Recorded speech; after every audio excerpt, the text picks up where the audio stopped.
કોઈ પણ ઝંઝટ વગર ફટાફટ 10 મિનિટમાં સાબુદાણા બટેકાના પાપડ બનાવીશું। રેસીપી ગમે તો ચેનલ સબસ્ક્રાઈબ કરવું ભૂલતા નહીં। ફૂલ રેસીપી નીચે ડિસ્ક્રિપ્શન બોક્સમાં આપેલી છે। 1 કિલો સાબુદાણાને 2 કલાક માટે પાણી ડૂબે એટલા સાબુદાણામાં રાખીને પલાળી લઈશું। પછી મિક્સર ગ્રાઇન્ડમાં થોડા નાખીને થોડું પાણી એડ કરીને સ્મૂથ પેસ્ટ બનાવી ચાળણીથી આવી રીતે ચાળીને એકસરખી કરી લઈશું। તેમાં 500 ગ્રામ જેટલા બટાકાની છાલ ઉતારીને મોટા ટુકડા કરીને મિક્સર ગ્રાઇન્ડરમાં નાખીને 6 થી 7 લીલી મરચી એડ કરીને તેની પણ પેસ્ટ બનાવીને તેમાં એડ કરી દઈશું।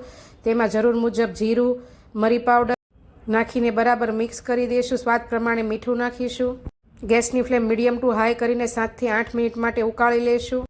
થોડું એવું ઠંડુ પડવા દઈ પંખા નીચે જાડો પ્લાસ્ટિકનો કાગળ પાથરીને ચમચીએથી આવી રીતે ગોળ પાપડ શેપ આપી દઈશું એકદમ, અને 6 કલાક માટે તડકે સૂકવીને એકદમ આવા ખસ્તા કરી લેશું। અને મીડિયમ ગેસની ફ્લેમ ઉપર તમે જુઓ તેમ સરસ એવા પાપડ તૈયાર થઈ ગયા છે।